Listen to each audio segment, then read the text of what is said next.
welcome back to the Win with Dice podcast, a podcast featuring members of the Win with Dice team. I'm Calvin, and I'm joined here by Ramon. Yippee-ki-yay, motherfuckers, it's Christmas! Ramon, you can't say that on the internet. You're gonna get us demonetized on YouTube. We're not even monetized on YouTube to get demonetized. Maybe yeah, I'm gonna restrict restrict when we it. get there. True. Calvin, bleep it out. Sure, yeah, I'll definitely do that. I'm joking. Hey guys, welcome to the Win with Dice podcast, a podcast all about running tabletop RPGs and playing in them and doing that kind of fun stuff, enjoying that hobby. Calvin and I are DMs. We play each other's games. We play lots of other people's games. And what we would try to do here is distill the information down so you get some useful information out of it. We bring you behind the DM screen. You could show you how the whole game works, and hopefully it looks a lot easier, or we can give you some tips to make it easier for you to jump behind the screen and become a DM for your gaming group.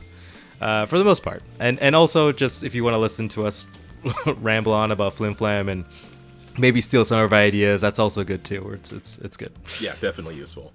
We like to take a casual approach to running tabletop RPGs to just make it not as scary to hop on and try it for yourself. And of course, if you have some specific questions out there, if you have a topic you're interested in or something that's maybe holding you back from running your first game, just drop a comment about it below or hit us up on Twitter at WinWithDice, and we will take that and maybe squeeze it into a future episode so we can discuss those topics that are important to you. Yeah, for sure. So this episode is probably going to be more of a year-end retrospective thing, sort of like how we did last year for 2020. So we're excited to get into that and maybe talk about the things we've done and possibly have not done. But before we get to that, we have to get to what is the most important part of the show, a tradition that was started this year in 2021, the Win with Dice weekly GM tip of the week. Oh yes, the Win with Dice weekly GM tip of the week. Yes, brought to you by me, Ramon. Obviously, I thought about this tip of the week and totally thought about it. But I'm just going to come out and say that, even with making the Win with Dice GM tip of the weeks, I often make up a lot of stuff on the spot, as most GMs do. And, the good thing about that is that, you kind of flex those creative muscles right on the spot. You're those, what's the word I'm looking for, Calvin? Improv. I was gonna say those theater kid moves, but I mean, yeah, okay. I think it's the same thing. But yeah, I think that half the fun of being a DM is improving on the spot and just kind of rolling off of whatever your players come up with, because they have good ideas and sometimes they're way better than yours, so you just take them and run with them. But I think there's also things you can do as a DM to set yourself up for success in those moments. One of them is having a list of NPC names. Probably one of the greatest things ever is to just have a bunch of NPCs. It could just be by race if you're playing a game with races, or by ethnicity, or whatever you want. And just have them on the go. So when someone's like, yo, what this person's name is, you could quickly just look on the list and be like, it's this guy. And, it's always pretty funny when players get to name NPCs because you don't know what their name is and they have to come up on the spot. But, it's good to just do it. As well as have a bunch of random tables too. I know Calvin does this with your traveling mechanic in your games. Yeah, just jot down a bunch of stuff, make it in a list the size of a dice, whatever dice you want. It could be a D20, could be a couple D6 tables. And when you're trying to improv off the cuff, just roll some dice. Players don't know what you're rolling for. It could be an attack. They're like, oh god, what are you doing? Don't worry, it's just like a mouse or something. You know what I mean? You could come up with a whole random slew of stuff that could happen, and you just jot them out on a list, keep it in a numbered, and then as soon as it hits a relatively easy way to calculate with a die roll, boom, you got yourself a list of random crap that could happen that can move your story along. You can improv off. So yeah, that's my I guess tip for the last tip, I guess, for 2021. Just write some stuff down and make some shit up. Good job, Ramon. We're good. All right. I do love my lists. I am a big fan of events over encounters, to be honest, because that just gives you more opportunities for fun RP stuff and maybe creating something that can be a useful plot thread or a character that can come back. Also, I will say, I kind of prefer letting the players make the roll, because then whatever happens is their fault, not mine. That is true. That is true. I didn't summon this thing, it was you. Yeah, I didn't. You didn't put this eldritch horror here. It was your fault. Elementals just live here sometimes. Sometimes it just rains knives. Yeah, that's just how it is. It's a bad day to be you. You know what else is fun? Since we're talking about this, I've been using weather a lot in my game. Just kind of like off the cuff started using it because on the Danzon site, which I totally love. It's like my second favorite TTRPG tab to have open other than Fantasy Name Generator. It has like a weather thing per day. You can set like your climate and your time of the year. And I don't know, that was really fun for me to use, especially because I focus on travel so much. So like at some point the players, they had picked up like these winter cloaks that gave them better protection. So at the point where it gets to like now the weather's starting to get cold, you might need to make some fortitude saves. If they have those cloaks, they don't need to worry about those saves, which is pretty good. I really enjoy that. Oh yeah, for sure. And like all these lists and stuff, like obviously there's generators out there, but I often find myself jotting down people's names that I find in real life because they have like a little bit of like, you know, especially if you're playing like a human-centric game, there's not a lot of fantasy elements to it. Just writing down like real people names helps out a lot. So you know, I just build a list that way. Yeah, definitely the case for superhero stuff. Like you'll hear a cool word, and then it's like, that would be a perfect name for a superhero. I heard the word like Kilo Girl a while ago, and it was like, it means the computing capacity of 1,000 women apparently, but I was like, well, like one woman with the strength of 1,000 women. That sounds pretty cool. Let me just write down. Kilo Girl? Yeah. What? That's crazy. Ah, yeah, that's awesome. I'm sure it's been done already, but you know, it's on my list of names now. Nice.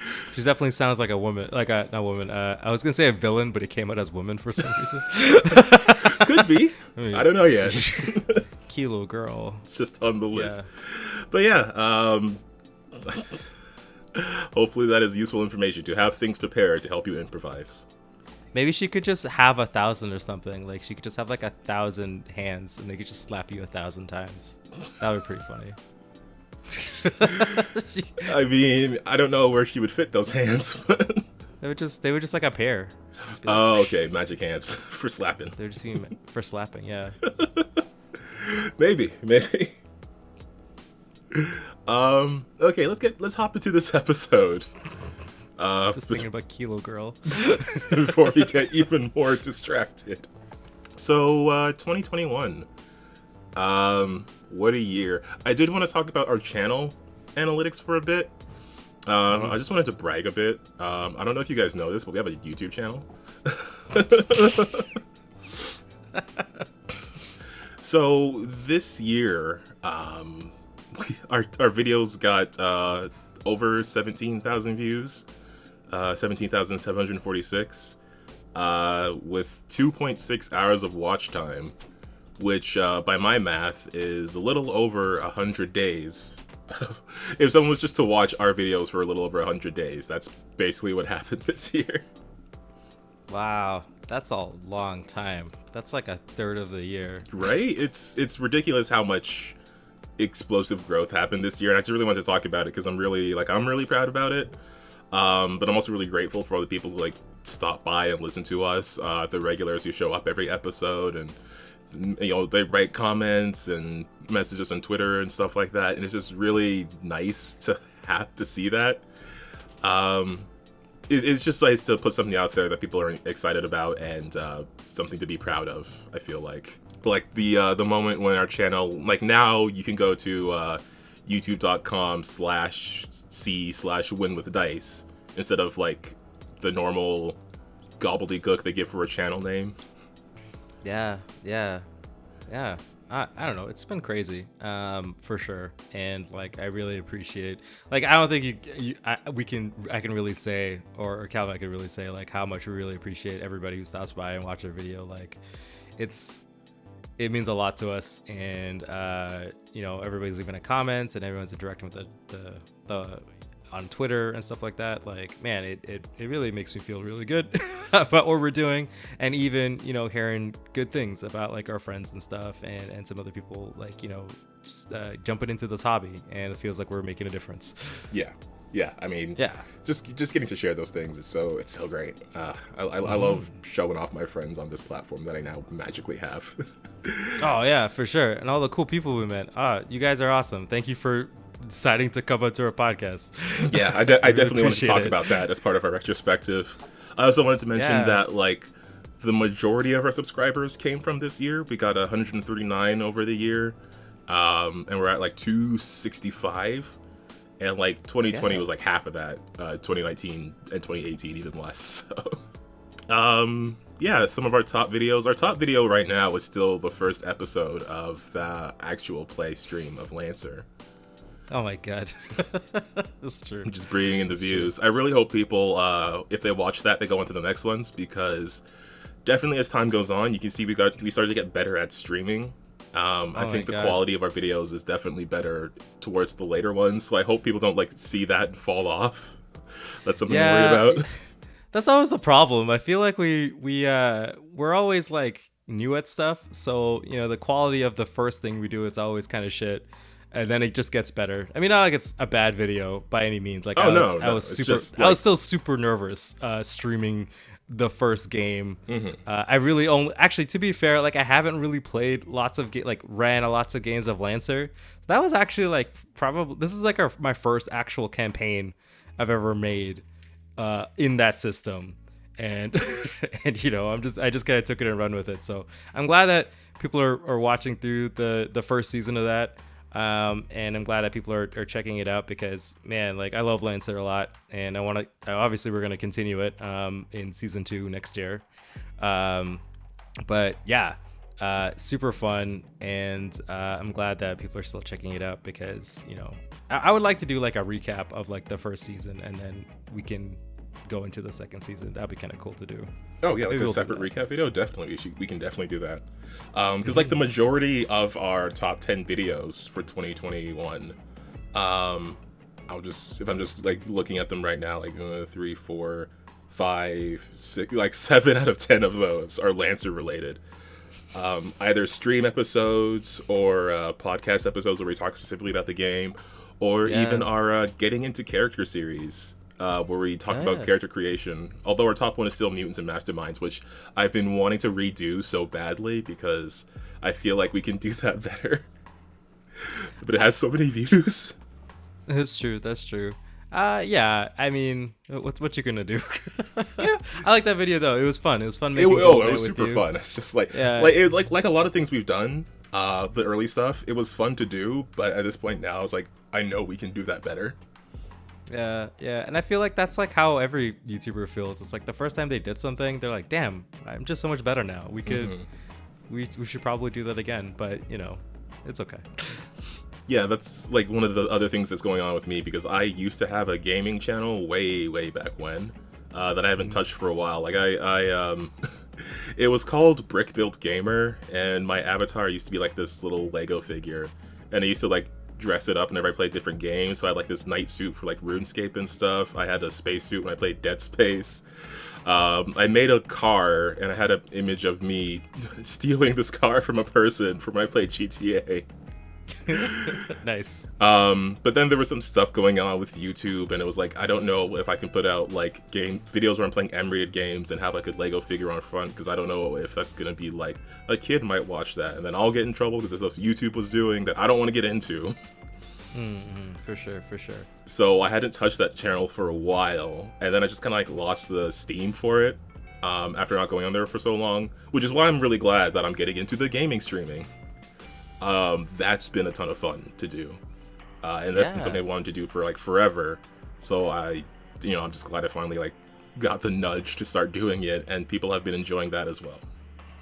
Yeah, you're actually super entertaining. Although, like, I'm always kind of busy every time you're streaming.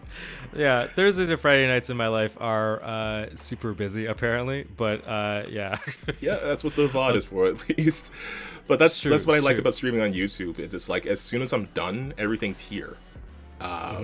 like people don't have to go off to like Twitch or whatever or Facebook or whatever to see the stream and then wait for it to be on YouTube whenever it goes up. It's like it's there when it starts, it's there when it's done, it's there forever.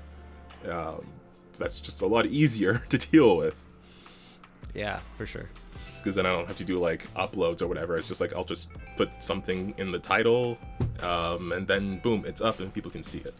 And yeah, I've been really enjoying doing that. And again, we have regulars who show up to watch those and people who watch them later in the video on demand. And it's just, again, really, really proud of what we've been able to do with the channel this year, and glad that people are excited about it. Yeah, for sure. Like, it's crazy. It's nuts. Yeah. Yeah, I definitely want to do more of what we're doing right now. I don't want to like burn myself out by doing too many streams a week, but very tempting to start streaming on Wednesdays. What are you gonna stream on Wednesdays? Are you gonna pick up another game?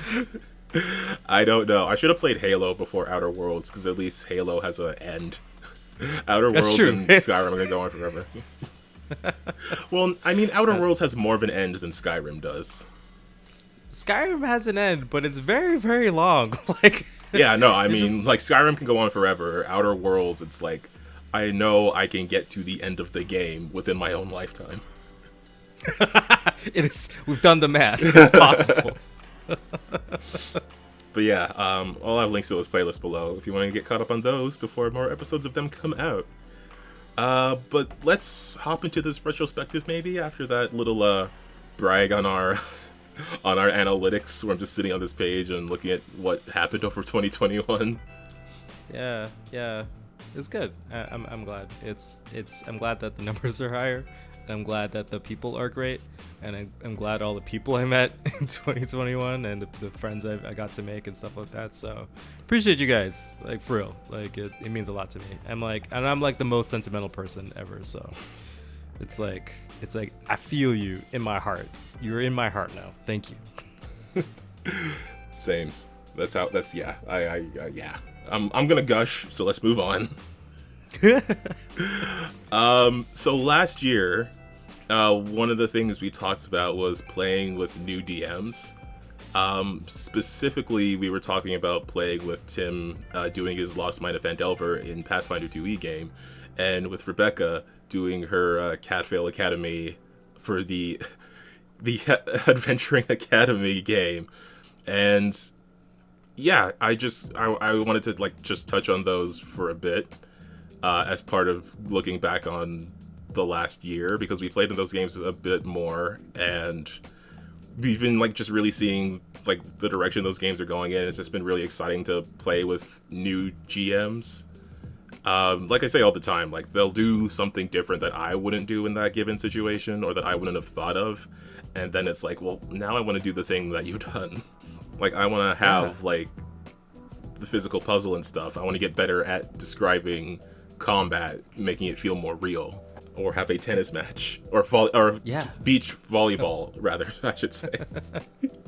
yeah, for sure. And like I've learned so much from them as well. Like I think that it's just, you know, I think that like people get nervous about, you know, what if I get all the rules wrong, or like, you know, or what if I'm not doing it the way it's supposed to be. I think that like just your friends are here to have fun, and you're fun. Like it'll work out, and you'll do it the way that you as a DM are gonna do it, right? Like me and Calvin don't have the same style of DMing, and you won't have the same style of DMing once you start, you know, going at it too, right? And like that definitely shows, and it's like not a bad thing at all. I think that like, oh, what's the word? Gatekeeping, right? There's a lot of gatekeeping nowadays. I think there's like a fight for like, you know, what is tabletop RPGs anyway kind of deal, right? Yeah. Like, you know, like most things in life nowadays, unfortunately, it's politicized. But I think all of that's kind of going away, and I think like, you know,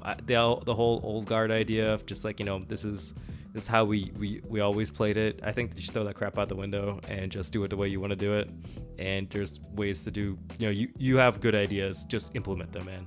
Like giving you full leverage to be like, just try it out. You know, no one's ever done it before. Give it a shot. Like, exactly. It'll work out. yeah, that's what's so important to me about this podcast. Is just I want people to see that like it's not like it's super easy, but it's easier than you probably believe it is. Yeah, it's mad rewarding, I think. Oh my gosh, I think it's like crazy rewarding. For sure. It's like baking a really nice cake and giving it to your friends. And maybe it's a little dry, but your friends appreciate you baking a cake. That kind of deal. Yeah. Right. You know. Yeah, like you might see like the little mistakes and little imperfections, but when people are playing and they're enjoying it, I mean, that's just, they're like, damn, this cake's good. Exactly. Like, thank God, you put all this time and effort in. I appreciate you, right? Like, I don't know. I've never had a player be like, this was kind of shit, or like got up because they weren't having fun. Like, that stuff sounds crazy and a nightmare. And don't hang out with those people. Yeah, I mean, like in this day and age, I feel like people have more access to different games and different groups and whoever they want to play with, and to link up with other players and GMs and things like that. I mean, there is the unfortunate side effect that like the bad apples then also have that access. But definitely, I feel like there's places and ways to reach people who you want to play with. You might have to do like a little bit of legwork sometimes, but definitely, like if you're the kind of person who wants to play these games and you have something specific you're interested in, and you don't have anyone like near you running it, you can try going for an online group. This is coming from the position of someone who's been pretty lucky with playing with other people online, I'll admit. But there's definitely like plenty of opportunity for it. Yeah, for sure. Or just rope your friends in doing it if you can. Just convince your parents. I don't know. Just get them here. Get them on the table. Get them some dice. Get them some paper. Let's do it. Yeah, once people start rolling dice, they'll have fun. Yeah, they'll start chilling out, being like, "What's this weird game?" And they'll be like, "No, don't worry, it's cool now." Yeah, all cool the now. mats are playing. Don't worry about it. So when we got into the retrospective last year, one of the first things we talked about was how and why we started the podcast, and we sort of covered the why a bit.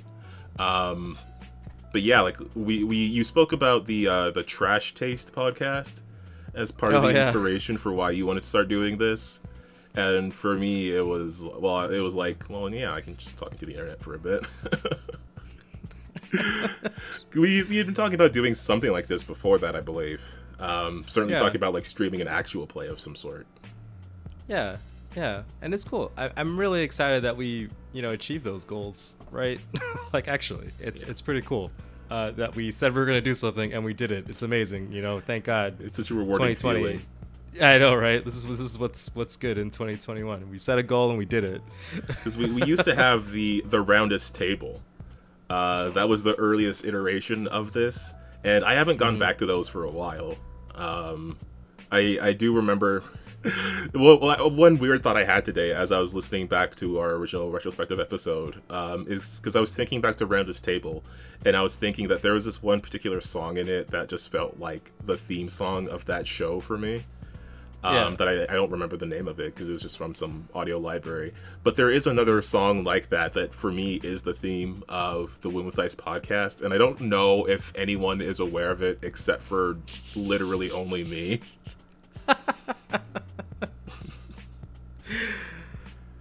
I mean, I'm glad. The only ones who's listening to the podcast, like when I edit these, I usually just take the file from the previous one, clear out the podcast audio, and I scramble the music so it plays in a different order every time.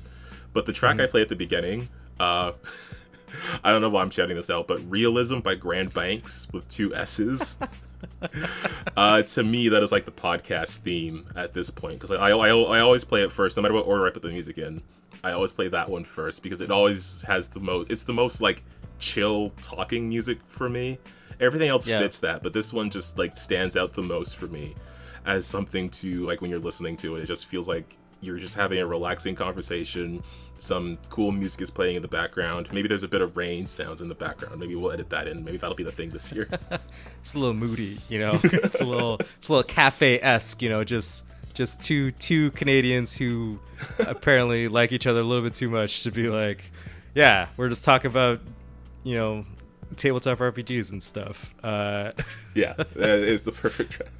I feel like I was talking about something else and I got sidetracked. But yeah, I just wanted people to know that I feel like this show has a theme song, even though I never mentioned it before. I mean, it is. I mean, it's cool. It's cool. I love it. Yeah, I don't remember what we're talking about. We were talking about like sort of the like how the podcast came to be, and I was saying like it sort of spawned from Roundest Table. And then your inspiration from Trash Taste, which I haven't really watched yet, but I think it's like an anime podcast of some sort. Yeah, it has the Anime Man, Sea Dog VA, and Giguk, which they're like anime YouTubers, for sure, and they all moved to Japan and were like, I think, and then they just started a podcast all together, and it was good. I think it's actually probably one of their most successful endeavors, like individually, like even combined, it like blows up their numbers anyway. But I think just like how casual it was, the casual approach where they're just kind of chatting on whatever, really kind of, inspired me, because I was like, we have good conversations all the time, like in real life, right? Every time we're like hanging out, it's just like, I think that we have something to add to the tabletop RPG space. So I was like, let's just do it. And I just wanted it to be, it was supposed to be kind of like a general podcast, less about like, bringing, it was general but focused, I would say, right? Roundest Table was kind of whatever we were thinking about, but I wanted the Win with Dice podcast to really be focusing in on tabletop RPGs, and like really focusing on like what is it, like what do we actually do as like GMs, or like any of the cool things we've learned, right? Because another thing that I got inspired by, obviously I talk about him all the time, is Matt Koval, right? Like that guy, I think changed the rhetoric a lot of like in the tabletop RPG space with like his running the game series. Like I think articles are starting to use his lexicon for like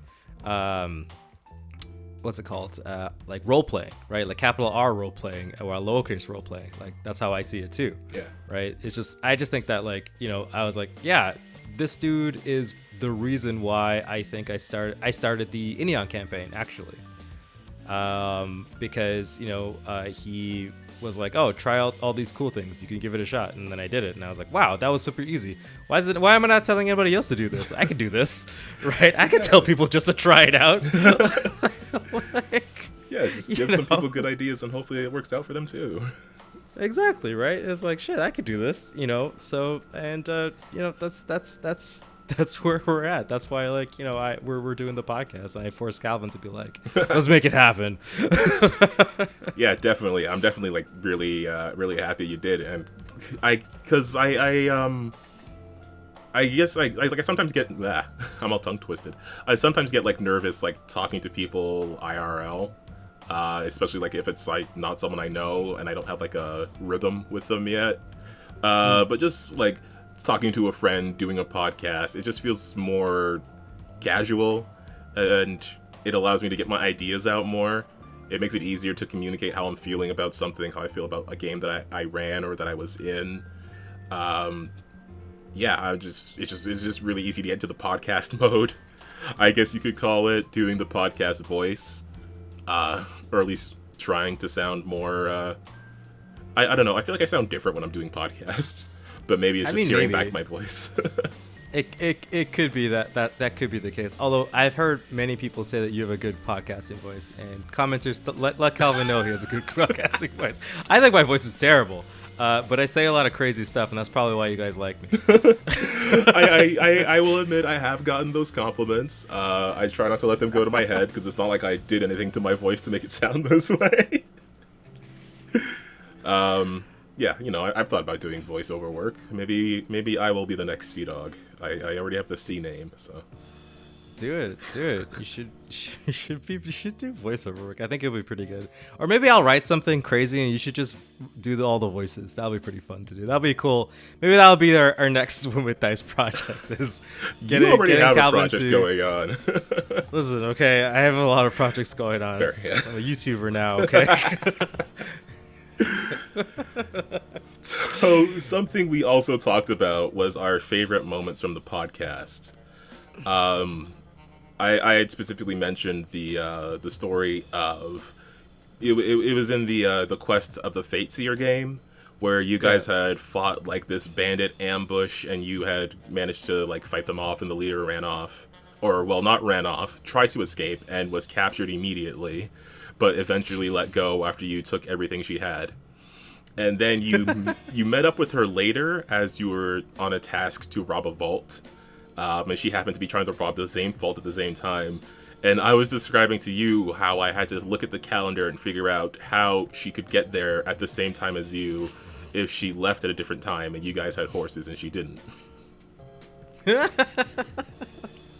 Yeah, I thought that was a little much, but for something like, that wasn't player facing, yeah, probably.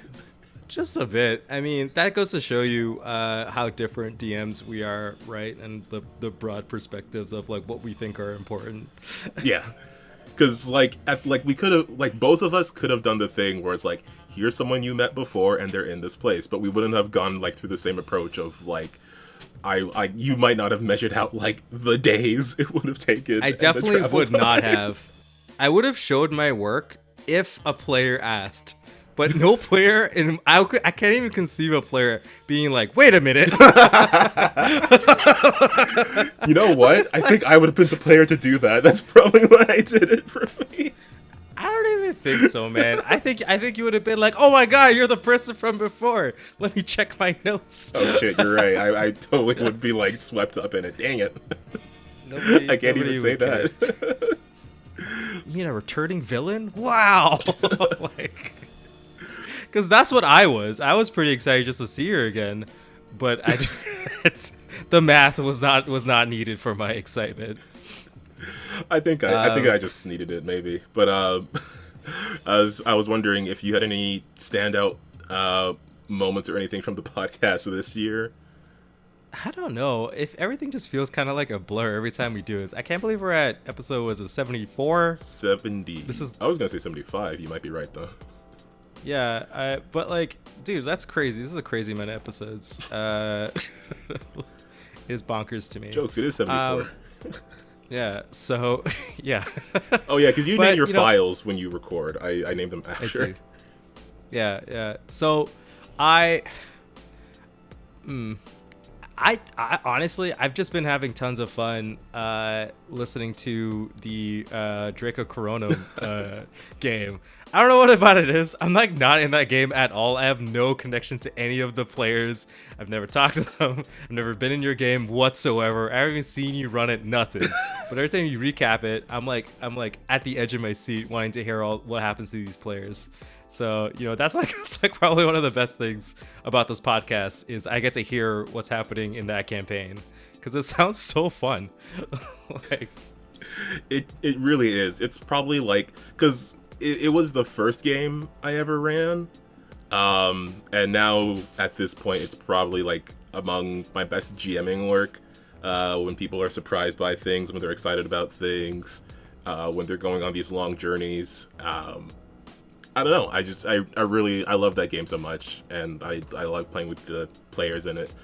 And I'm actually working on a Starfinder one-shot for them at the moment. Ooh, nice. Because we keep talking about Starfinder, so I was like, do you want to just do Starfinder and give me a couple extra weeks to work on Dream Realm stuff?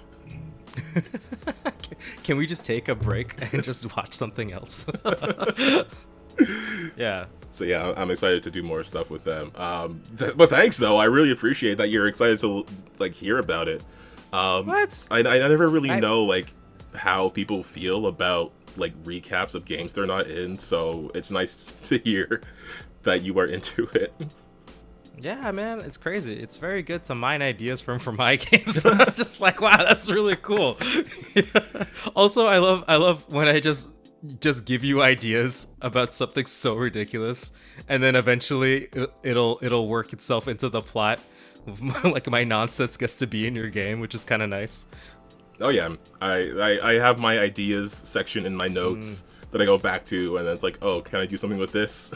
Yeah, I can't wait for Kaivanth Reborn. Like that's the one thing I'm like, please Calvin, if you're gonna do anything, any nonsense I say, just do that one.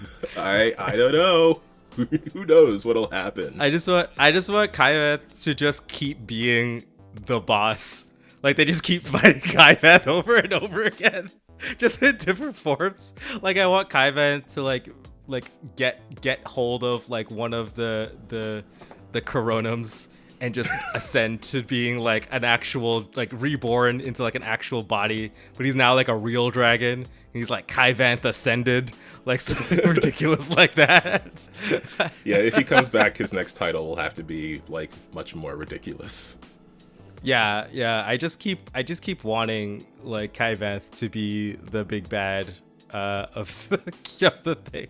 Like I want Kaivanth to be like your Frieza, you know, from TPC. Like you just keep coming back. You're like, what? I mean, I don't know, because like the players listen to the podcast too. So whenever you suggest something, it's like, okay, what twist am I gonna put on this? Yeah, but like they're not gonna remember. That's gonna happen like next year, like 2023. Yeah, by the time they get back there. Yeah, no. Other than that, like I don't know. I love every time we have a guest on. It's always fun to talk to those guys and get to pick their brains and stuff. Definitely. All of the stuff. Was it this year that we interviewed Shaka for the first time? This is actually what I was going to say as my favorite thing for this year is how we started like interviewing more people, because we had Steven on last year near the beginning of the podcast. But I think we didn't have Tim on until this year. We talked to Tim a couple of times. We talked to Celeste, Deanna Cam on here, and we talked to Shaka like 3 times. Who I think of all the guests has been on the podcast the most at this point. Yeah, that's true. I really like talking to Shaka, so that's probably why he's on the podcast a lot. But yeah, no, that was pretty cool, and we should have Celeste back on. I would love to pick their brain on more Lancer nonsense. So yeah, yes, yeah, that's definitely like what I wanted to talk about, like getting to be more immersed in these communities, in the Lancer community, especially, I guess more specifically, because that wasn't something I was really thinking a whole lot about. But those are the videos that like get the most attention, and probably with good reason, because that's a very like as far as I've seen it, it's a very welcoming community. Yeah, it's a cool ass game, man. Mm-hmm. Like if anything, I think if you're looking for a new RPG to play for 2022, like pick up Lancer. I mean, that's I don't know, it's like really cool mech RPG, and it's actually as complicated as it is. It's actually not that complicated. it just there's a lot of cool stuff happening all the time. So I think that it's cool, and it's kind of plug and play. There's a lot of different options you get to have, and you get to it's really customizable, I should say, on the GM side and on the player side. So it's really cool. Yeah, definitely. Like it's a thing that I would recommend you check out. If I remember, I will put a link to it below so you can try it out for yourself. But yeah, just having people on and having to get better at the interview thing, I think it helped a lot talking to Tim first. Like Tim and Deanna and Cam first, and Steven too would fall under this, just like someone that we already knew and could have a conversation with easier. Mm-hmm. I didn't feel like we had to do as much prep work, although I did do some prep work for those, just so things would run a bit smoothly. But yeah, I feel like I'm better at doing that now than I was at first. Like same thing with all the podcast stuff. Like we're better at it now. So whoever else we managed to pull on here, if we bring Shaka on here for like the 100th time. We probably should. I mean, he put out some new stuff from his field guide to Impakane, and I was like, oh, this is so cool. True. I would like to. Yeah.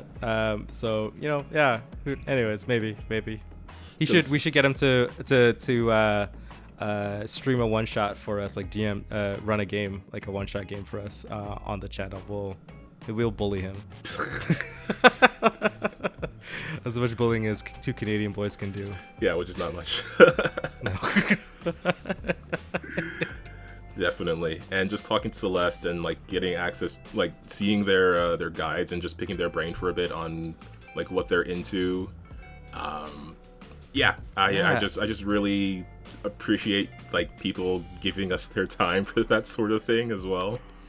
For sure, yeah, and shout out to Celeste. Like, they made me think that, like, yeah, you're right. I haven't been playing a lot of tabletop RPGs, so now I'm just like collecting as much as I can and trying to see if when I could fit it into my schedule to test out and see, just kind of like broaden my perspective on stuff, like what games do right, what games do wrong, that kind of stuff. I was just like, oh yeah, there's like tons of other stuff. I mean, I love Lancer, and Lancer is obviously a really nice break from the fantasy stuff we play, because it's like, you know, D&D's the first one that everybody knows. Pathfinder is probably the second one everyone's heard of, right? But there's just like an exponential amount of other tabletop RPGs, which are all fun and inventive in their own way, and I should check them out.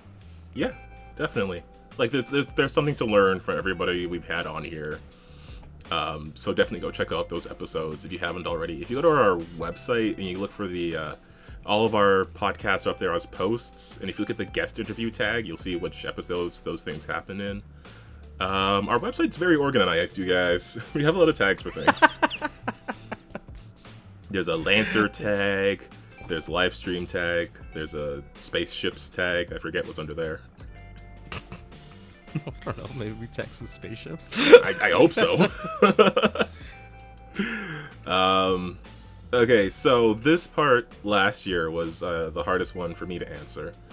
The takeaway from this year, what we learned from this year, from 2020, apparently, it was that people should do more creative things. The internet isn't necessarily a scary place, and if you want to do something, you should just do the thing. That's sort of the general thoughts we had last year. Shout out to Shia LaBeouf. He was right. Just do it. So as I was trying to figure out like what would be my takeaway for this entire year, and shoot, I don't know. Try to reach out. Did we really learn anything, Calvin? I think largely just expanding on the same stuff we learned last time, but this time with more people. This time doing more. Well, I mean, like genuinely, with more people, like reaching out to the community and finding people to talk to and interview, or doing different things like the gaming streams that bring in, you know, people who might not show up for like the RPG stuff, and they might be more interested in like seeing Skyrim or something. You know, just doing the thing and doing it with more people. And seeing people who have started DMing just really like I like playing in their games more and seeing more of what they do. Although that's more of like a less of a lesson and more of a good thing that happened this year. Yeah, for sure. And you know, yeah, I mean it's tough, right? I usually live my life in the moment, so I often forget about the past. Pretty much, you know, I really do channel that quarter mile energy, and my brain doesn't really like to go back in the past too well. But all I can say for this year is that, man, I learned that, like, you know, I think there's a lot of stuff I can work on as a GM, and, you know, you never stop getting better. Yeah, that's kind of what it is. Like, you never stop growing, you never stop learning from your mistakes. You know, you've been doing something for so long, but there's always something else to learn. There's always a different perspective to kind of, you know, try out or tackle a situation with. And just kind of maybe breaking down those barriers a little bit more to making myself being open to new ideas and new ways to do things, I think is what I learned this year. Definitely helping me out in my creative endeavors, for sure. Definitely. I think something I took away, and I did speak on this a bit, is just getting better at like speaking in a weird way. Just like whether it's interviewing someone or just talking on the podcast or doing the gaming stuff. I feel like I've gotten better at all of that and just communicating in general, and like doing like speaking and enunciating clearly. Hopefully people understand when I say words. You're doing better than me, friend.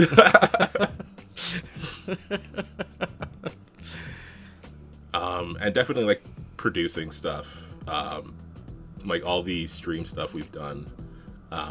I feel like I'm getting way better at that. Like we can talk about this more in the future section, but I definitely feel like I'd be more comfortable trying to stream a game now, like a actual play game, at this point than I would like last year. Like miles away better I would feel about that. Yeah. That was a weird way to word that sentence, but Calvin's good at words now, guys. Didn't you?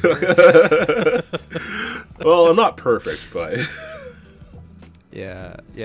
I don't know. Like the thing that I guess this year has really showed me is that I'm kind of blessed with the people in my life and my community. So shout out to those people, all those people. I love you. Yeah, I am just so grateful for my friends this year. That was I love that.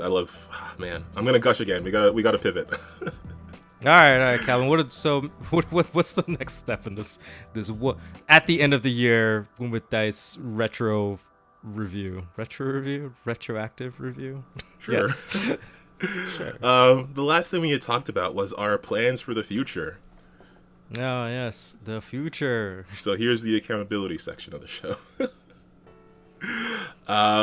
So yeah, it was largely about talking about like we wanted to do more streams, more Lancer stuff, which we definitely did, and I was talking about Starfinder. Feels like a report card. It feels like how well did we do at the end of the year? Well, we got an A in Lancer. And I was talking about wanting to do Starfinders, Mutants, and Masterminds. I hinted at the gaming stuff, I think. Like, I almost said a thing we wanted to do, and I think it was the gaming stuff that we were talking about at that point. Which we kind of started later in the year, but, you know, actually did start that, and it's been going, like, incredibly well. We did do Lancer. We had a whole bunch of Lancer episodes in 2021 to sort of wrap up the first season of our actual play series, which had a very dramatic and mysterious ending. So hopefully you all go check that out, and you're excited for whatever happens there next. I don't even know what's happening next. Don't say that. We gotta sell the show. I'm joking. I've thought about it a lot. I've stayed up many nights late in the night just brooding on it. So Perfect. It'll be good. It'll be spicy. Yeah, do you want to talk about the Lancer streams a bit? Like, I know you still want to do like that whole full recap of them, but we did do individual recap episodes of each stream, and then we wrapped up the season this year. I don't know how much you want to speak on it or what you want to talk about. Oh yeah, for sure. I think that like it was like at most of my campaigns never start off with like a solid plan. Most of them are just like, I gotta start this thing. So let's go with the first idea and make it happen, right? So you know, the first I think the first mission we went on, you guys are just escorting some merchant ships, and then they got attacked by pirates. But then, to be fair, I started at that time too when I was thinking about the Lancer campaign. I started like watching like I think is it Isaac Arthur? I think that's the YouTuber's name, and they are like an engineer. And you know, they often help, like they do episodes about like sci-fi and physics, but like realistically, like what's like how it would work, or like what the future would look like and stuff like that. Okay. And there, you know, it really got my brains going, and I was like, oh crap, like you're right, you can't just pirate someone's ship, because that's not how space works. It's really big and stupid, and everyone's moving really fast, right? So, and even they mentioned it in Lancer, and it's actually at that time I think Dragon Kid, the Lancer, the YouTubers, the Lancer 11, YouTuber. like 11 Dragon Kid and some amount of numbers. Yeah, I think it's Dragon Kid 11.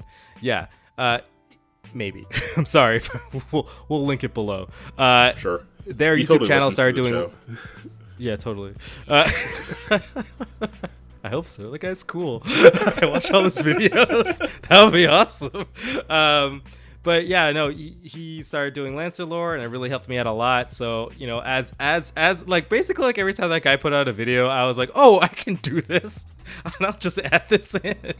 And that's essentially how the Lancer game kind of went. But you know, as the story kind of progressed, and I got more of an idea of what the characters were and like who they are, and like what, and then I started building like my background work and started extending out the timeline, and then, you know, boom, I got my ending. And you know, it really showed me that, like, you know, it's mostly if my players are having fun, and even though the system's new and I'm streaming and I'm nervous, it's kind of just like we're all having fun. So, you know, that's kind of like the Lancer stream. But anyway, they did a bunch of missions. They protected their ship and realized some pirates were attacking them with like electronic warfare, and they were like stuck in a system because they jettisoned all of their warp drive fuel or whatever Lancer uses to go really, really fast through space. And you know, they ended up kind of dealing with that kind of stuff, and then they got a ship out of it, and they renamed the ship, and then had to come up with a bunch of NPCs, which I'm always I always love doing. We did some downtime stuff, and then what was the next thing that we did, Calvin? I'm like blanking. I mean, we had like our whole beach saga. Oh yeah, we did do the beach saga, but there was a bank heist, or like a military facility. It was like a military. That was where facility. we definitely like was on. We were on the on ramp upwards. I think it was like episode 4 or so where we did the conclusion of that arc, and that was a really exciting encounter there. Yeah. They were timed. I gave them specifically like X number of turns to do it. I think it was 20 turns or something like that, which was like really close to the wire. I think everyone. They made it out with like, I don't know, 3 turns left, which is kind of crazy. I did do a cool narrative thing where I laid out a bunch of narrative scenarios, and essentially the idea is like they had to navigate their way and find a bunch of green doors or green checkpoints to kind of move through the facility to kind of break up the whole like tactical RPG aspect. And I made that way too hard. They really kicked our players' ass. But you know, I think it was pretty cool because it kind of showed the power of Lancer's narrative system, where it was really flexible and I could just make up a bunch of cool stuff and it would just work. Although I did put more bad things than good things, where it should have been kind of even. Fair. But that was one of those things that, I just assumed like, you could. Yeah. You know, go ahead. No, it was just one of those things that like you do it, you see what happens, then you reiterate and do it again and see what happens. Yeah, totally. Like, I thought you guys would just be luckier for some reason. No. When did we prove that? I know, right? So, you know, that was kind of cool. And it didn't really have like a final boss, which was kind of neat. It was just kind of like a time trial, right? So, you know, and it really showed, especially with our friend Magenta Orangutan, that, you know, having a Barbossa in a mission with speed doesn't really work out all the time. Yeah, the Barbossa being that big old building-sized mech that's really good at just putting stuff staying in one place and putting stuff in the ground, but kind of difficult to use in a very small, tight hallway. Yeah, I had to actually rearrange the hallway to fit the Barbossa in it because I was like, are you going to change? I should have put restrictions where you couldn't actually use it, but I think it was you guys just got your second licenses, so you guys are actually just finally got those cool mechs. Mm-hmm. So those cool frames. So I was like, okay, it'd be kind of weird if I had to put those restrictions on, but now that like you guys are further along in the license level where you guys do have options to multiple frames if you wanted to, I think I might put some more restrictions on missions where it's like, okay, like you can't use a size 3 mech because we're in a city, like or something like that, where it's just like you'll just destroy, like the streets aren't made for you kind of deal, right? Yeah, for sure. So I might put that stipulation in later. But it was cool. I mean, we found out that synthetic muscle netting was awesome. You could just grab a Barbossa and just walk with it. Yeah, that was. I had a surprising amount of fun being the team taxi. Yeah, man. Honestly, it was really cool.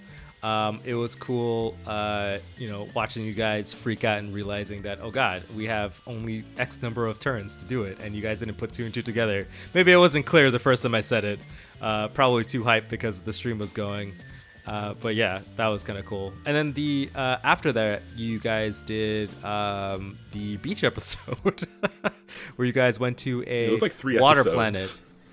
Yeah, it was like 3 episodes, not the beach episodes, the beach saga, mission.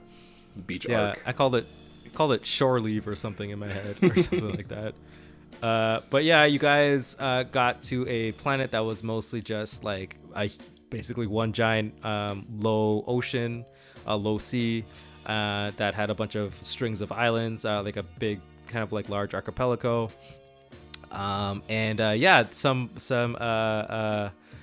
privateers were stealing the world's water. Which in like IRL real world doesn't quite make any sense. But I guess like if you rebranded it as, oh, this luxury water from like this specific place, I guess there's a market for it. Yeah, it was a pretty luxurious planet.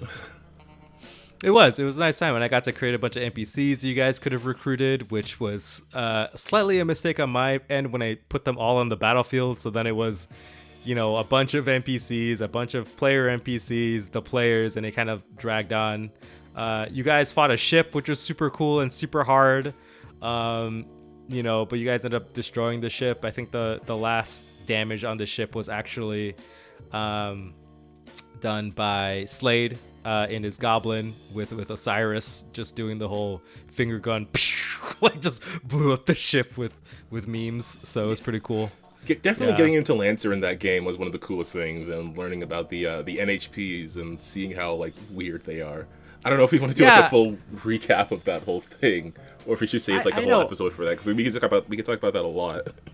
Yeah, for sure. I mean, I personally really like NHPs because they offer like, you know, a cool NPC tag along that has their own personalities and wants and stuff like that, but they're not like separate that you don't have to worry about. They're like the player's problem essentially, right? They're supposed to be there to aid the players, but I get to have like a cool voice in the player's ear, right? So they're like smart math programs, so they're AIs, right? So they're not AIs, but like they're essentially AIs. It's complicated.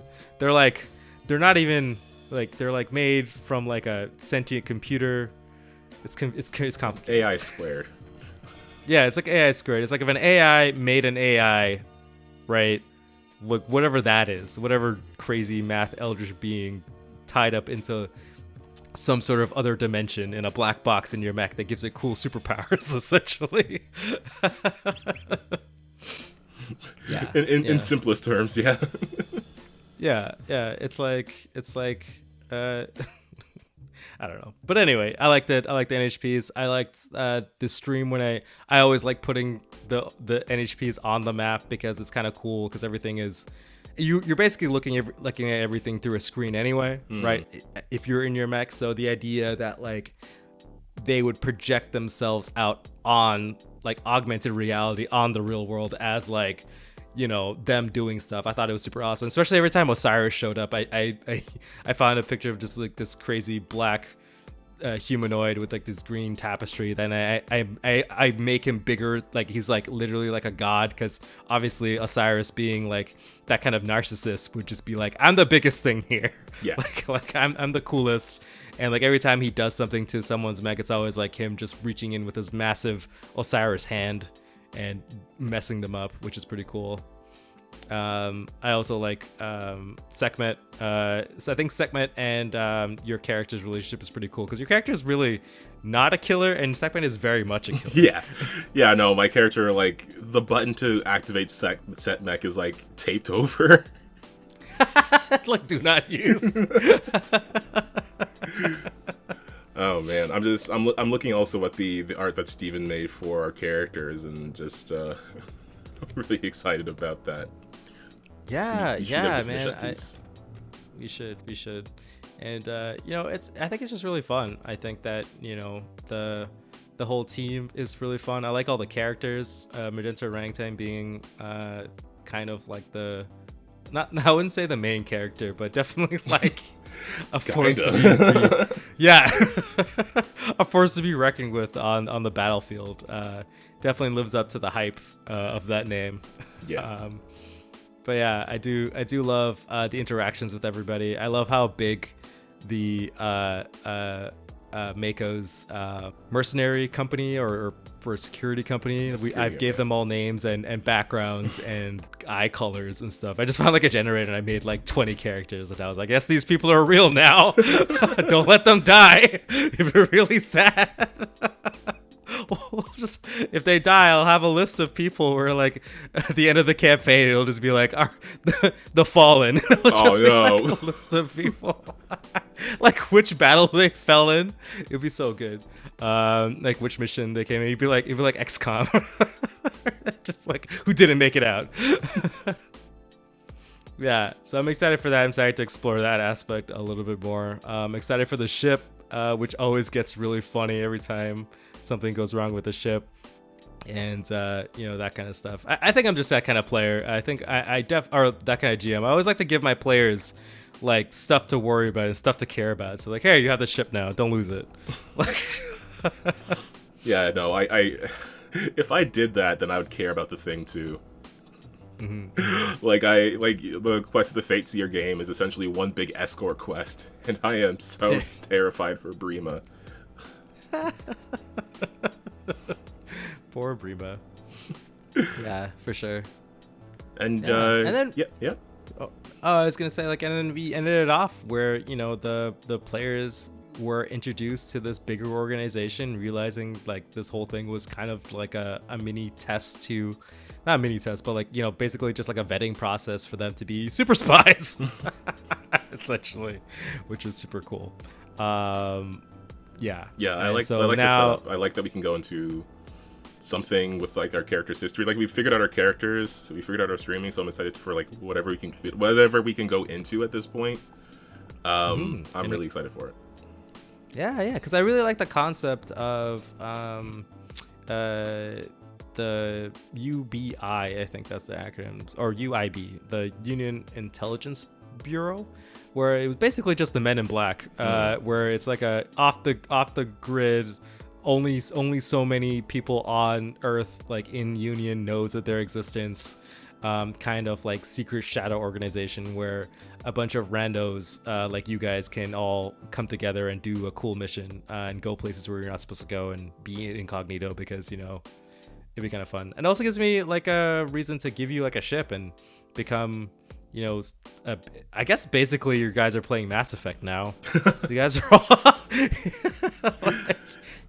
yeah, you guys have a ship and basically like a license to kill whoever you want. Just a clunkier ship though.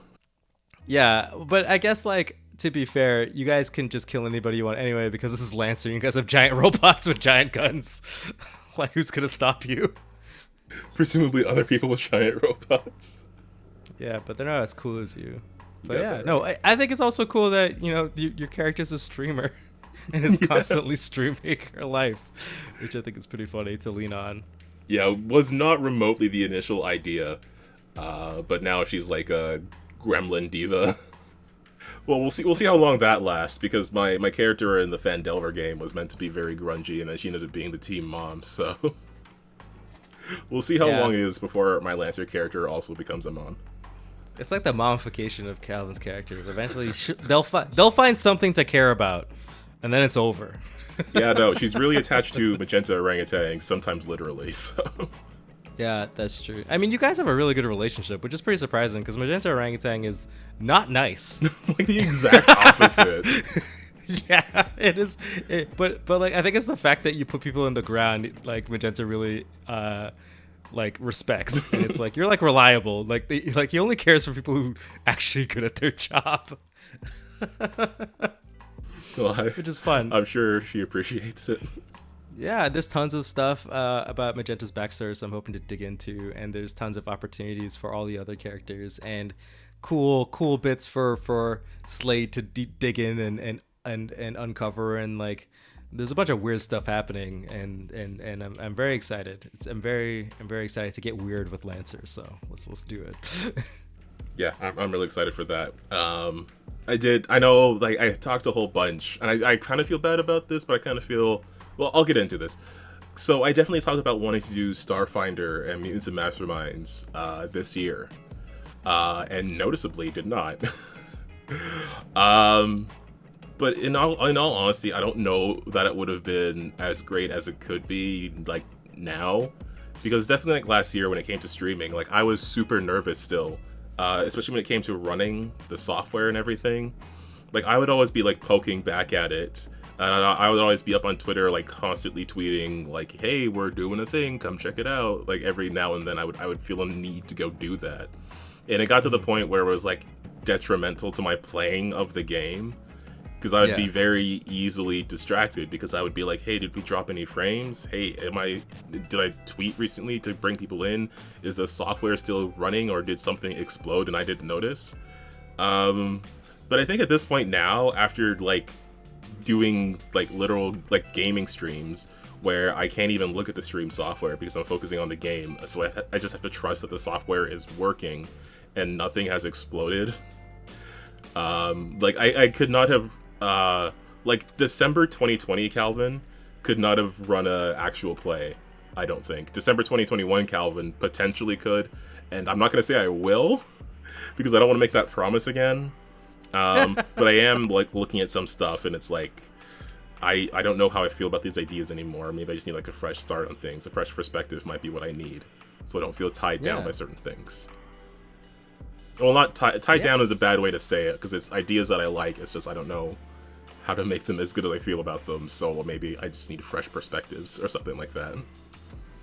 Yeah, for sure. And sometimes you just gotta do it, Calvin. Yeah, that should have been like, again, like that was one of the things I was thinking about last year, but definitely this year I feel like I'm actually I think I'm actually capable of it now. I certainly wasn't last year, so I don't like regret it too much. I only regret the not doing, I guess.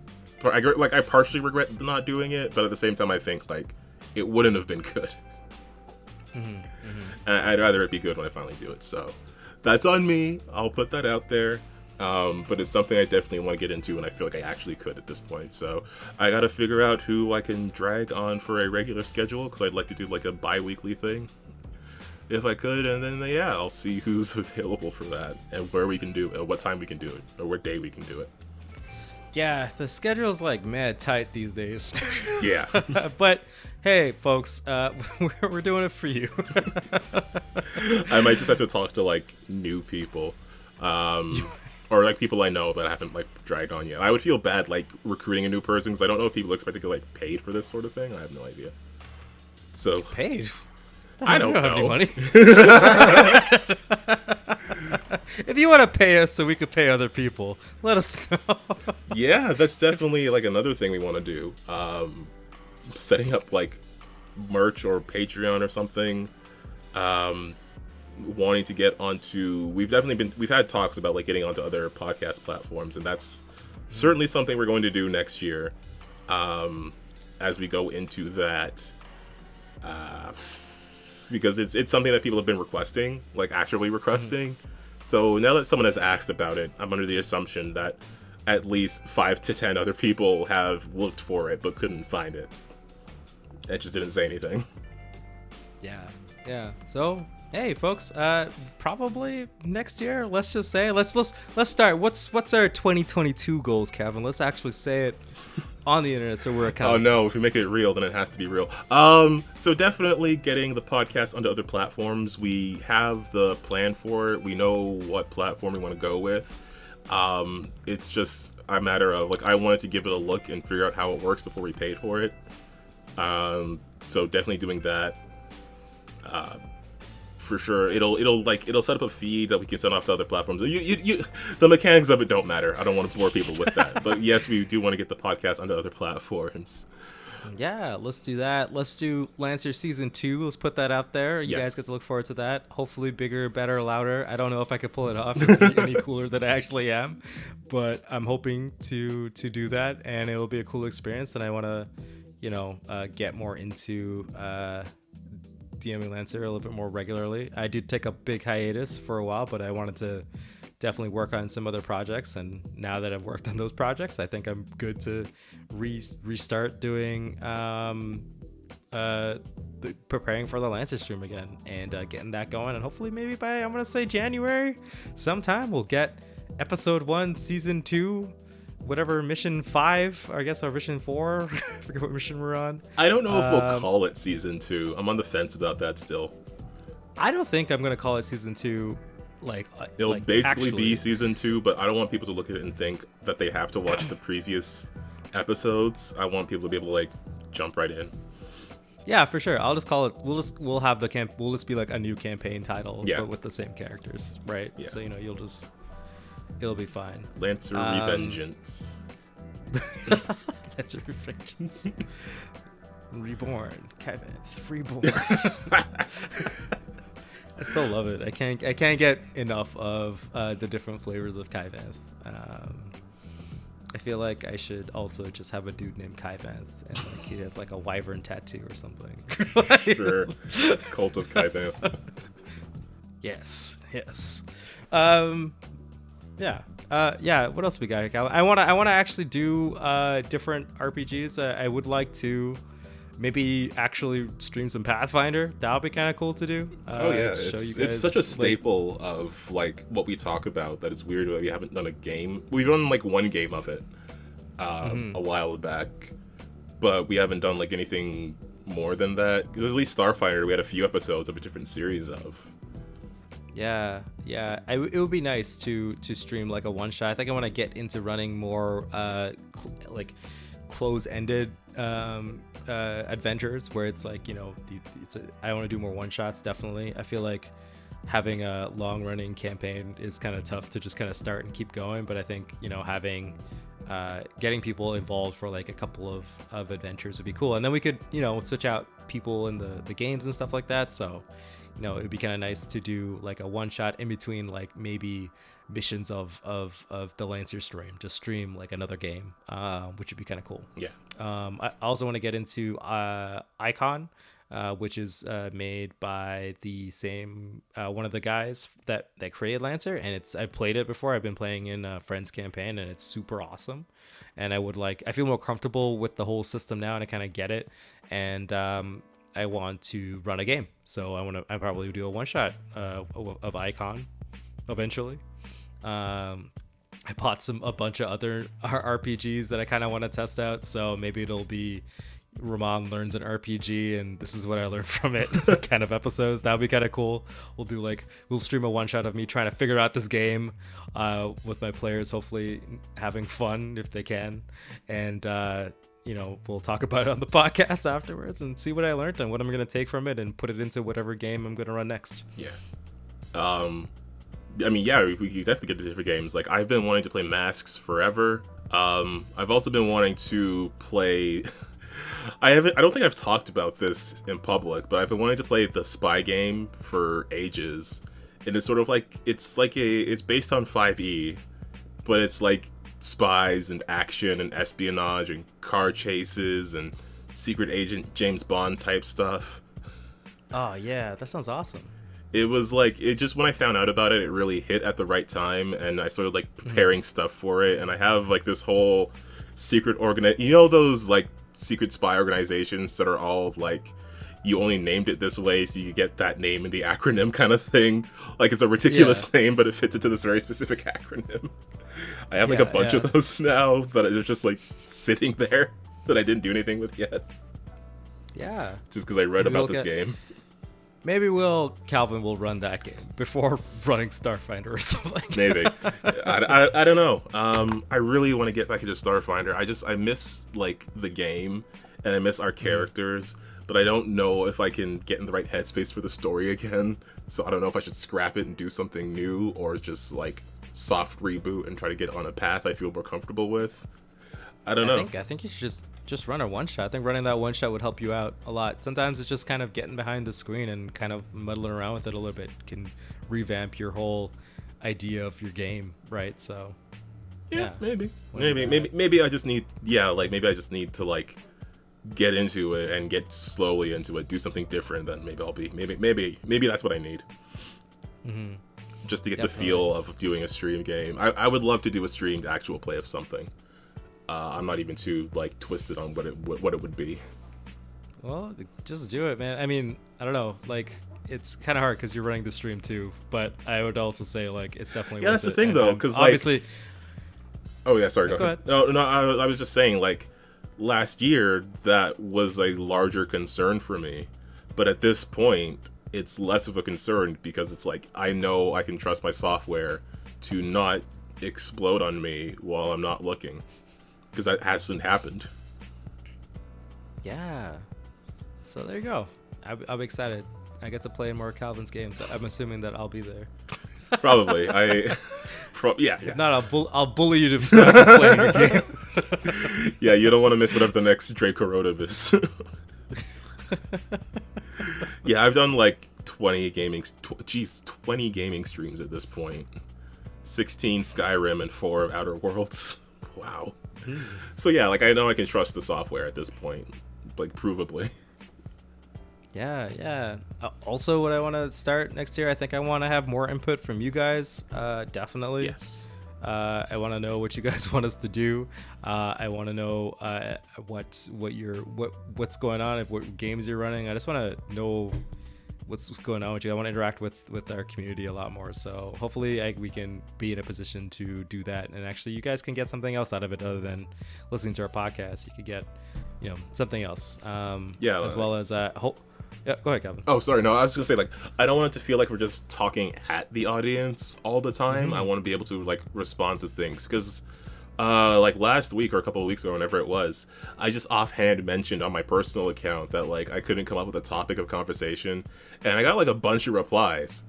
And as these were coming in, one thought was like, oh, these are really good. These are definitely things we can talk about for an extended period of time. And another thought was like, I should have posted this on the channel account. Like it wasn't like that wasn't even my intention. It was sort of like an offhand thing, like, hey, does anybody have some ideas? And I expected like maybe like a couple of mutuals like I had to like shoot something my way, but I got like a whole bunch of stuff that came in, and I wish that had happened on the other account. But now that I know that's a thing that can happen, like, yeah, I want to do that more regularly. I just offhand said I needed some topics, and I'm drawing a blank, and then I got like a whole bunch of responses. So, yeah, I want to reach out to the people who are following us more, in the comments or on Twitter, which is apparently a really good resource. Yeah, for sure. I definitely want to interact with their community on Twitter more too, and talk to those guys and everybody that's there. Man, I don't know. There's a lot. I just want to make the show bigger and better. Definitely have cooler conversations. I may drop the Win with Dice weekly gym tip of the week. I don't know yet. I'm on the fence about it. Has it served its purpose? The GM tip of the week section has the most distinct theme song of the entire show.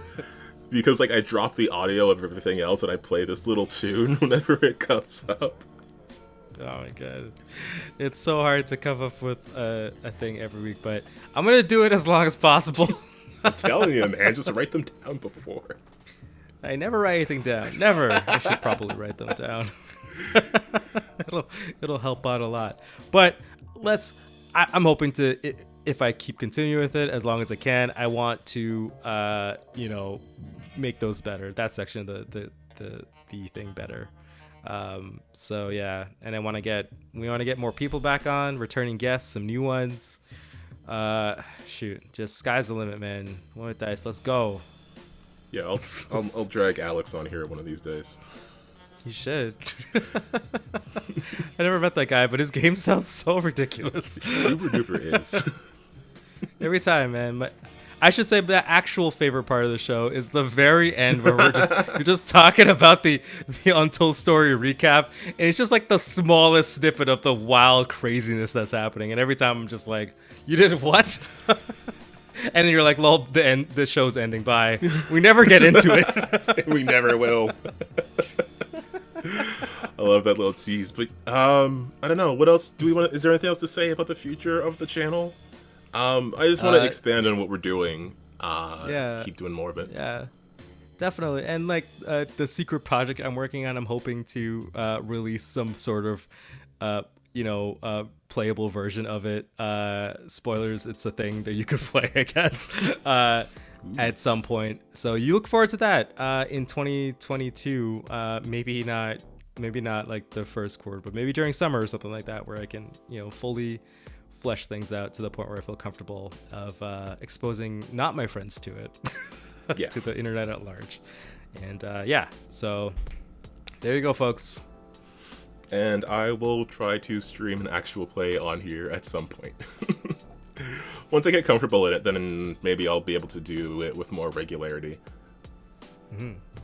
Definitely like doing the streams on a regular schedule helped out, so maybe that's what I need, a schedule. But we'll see. That's something we should do. We should just have a schedule for all of our stuff. We should put out a proper schedule and hold us accountable to it. I'm very bad at that. So sometimes you'll just get like a Lancer stream a month, but it won't be the same day of the month. It'll be some random time. It'll be like that in the month, yeah. Yeah.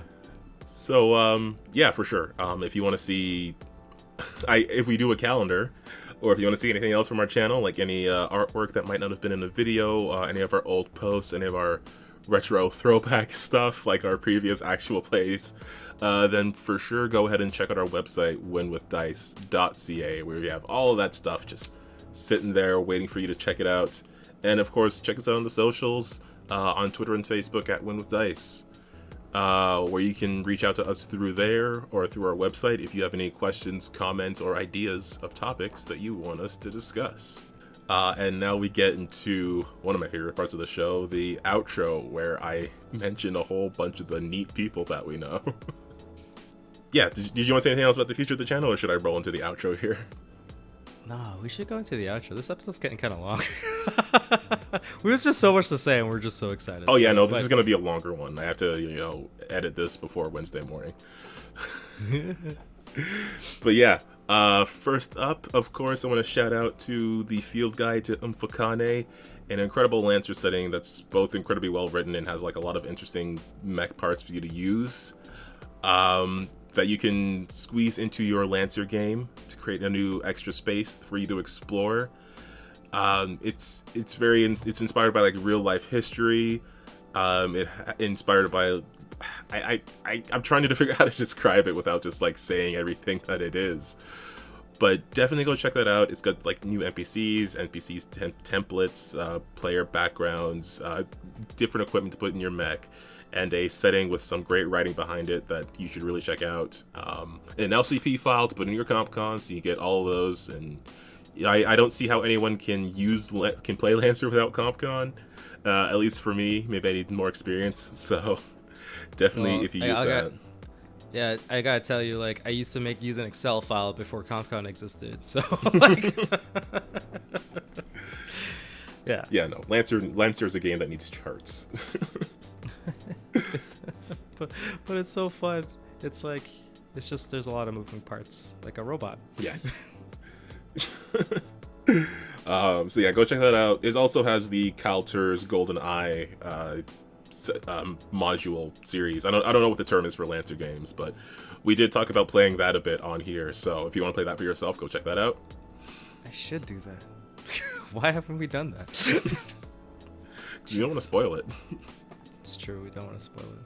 Additionally, check out Celeste's guide to NPCs and Lancer RPG NPC guides, which have right now 4 different guides of different NPC types, including adventures you can run with them, tactics you can use with them, how they balance out with other types of NPCs, and different templates of them and what situations they work in, the sweet, succulent synergy that they have with other types of NPCs, so you as a GM can get better at using those things and like what their strengths and weaknesses are. It could be good for, first time GMs to get a sense of like just beyond the description of the thing, get an idea of how you can use it in combat, and to expand from there into how you might use other things in combat. Yeah, for sure. I think they're super sweet and really easy to, if you're just struggling for like an encounter, or you could just honestly, they're so well written that you could just make a whole mission just based off whatever Celeste has put in there, because they're so good. They're so easy to read. It's awesome. I love it. Yeah, definitely.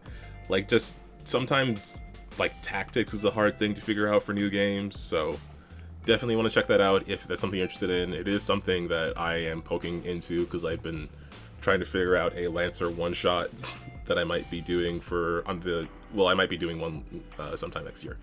I don't want to go into too many details about that because that is spoiling stuff. Yes, more people running Lancer for me. Additional shout out to the Replay podcast, which I've listened to a bunch of over the last week, including the episode that Shaka was on.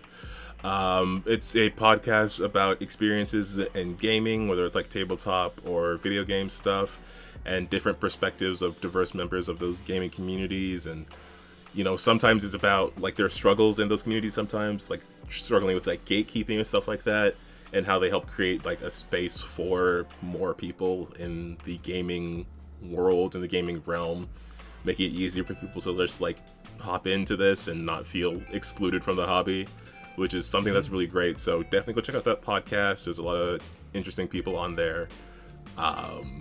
Just, you know, like people who I think should have the platforms that they have. So I definitely want you to check that out. And lastly, shout out to the Untold Stories Project channel, where I am there most Mondays playing Mutants and Masterminds. There were some technical issues last week, so we weren't able to play. But I did play in a one-shot of Crashed Pandas, which is a game where the party is raccoons who have to win a street race. Why don't we play that game? That game sounds hilarious. It is a incredibly silly and fun game. We had a whole lot of fun for a game whose rules are just on one sheet. Nice. There was what the GM for that game did additionally, which is a thing that I am 100% going to steal, is so they made like they had like pre-gen characters, because the characters are like pretty simple to make, so they had like a bunch of pre-gen characters. But after we chose those characters, we all, right before the game, individually got secret messages. And these were just passed along on Discord, and they were just like secret motivations or things in the background of the character that we just, like, the other players didn't know, but they were things that we knew specifically. And the one that I got was I'll tell you off stream, but I'll tell our listeners to please go check out that episode and just keep an eye on my expression when various things happen. Okay, cool. Nice. And yeah, so definitely I'll have a link to the channel below. Also check out their new Mutants and Mastermind series on Tuesdays. It's only a few episodes in, but it's sort of like a new team of superheroes, which has been a whole lot of fun to listen to. I fell a bit behind, but I'm catching up, and it's just really great stuff. We also started off with that big old crossover between them with like 9 players and 1 GM, which was super stressful, but it turned out so well. It was the perfect like superhero crossover story, because nice. we met and then we punched for a bit and now we're friends. And I keep pushing for a buddy cop story between my archer superhero and the superhero on that team who is an octopus in a mech suit. Nice. One day it'll happen. I think it'd be pretty funny. Just convince him to do like a short one shot, 3 episodes, just clean up the streets. It could be by, I mean, yeah. I mean, low level crime boss. Mini series. Come on. I'll be your advocate. I mean, I don't know. It just would be super fun. I want those two to team up. Because they had like a brief moment of understanding, and it was like, oh man, I want more of this. Us specifically, no one else. 2 heroes from 2 different worlds find themselves in equivalent New York City, working the beat. Look, it would be really funny just to do that. So if we ever do, I will talk about it on here. But otherwise, you can definitely go check out their other stuff, and they're doing a whole bunch of cool new things in the next year that I don't want to say too much about. But I lurk in their channels. So. Nice. Definitely go check those guys out. And I think that's all we have to say this episode. This is going to be a long one. I'm looking at the timer. I know this is going to be a long one. So everybody out there who's been listening to this episode and all our other episodes, I just want to once again say like a big old thank you for sticking with us this whole time as we've gotten better at what we do. And it's all I just really appreciate it. I don't know, I'm gonna get gushy again. Ramon, save me. All right, folks. Let's give Calvin a moment. Calvin, you gotta do the thing so we can get out of here before you gush all over the place. So yeah, I gotta compose myself because I gotta remind everybody who's listening out there into the next year to keep on winning with dice, and we'll see you next year. Yeah. Happy all the holidays to you guys. See ya.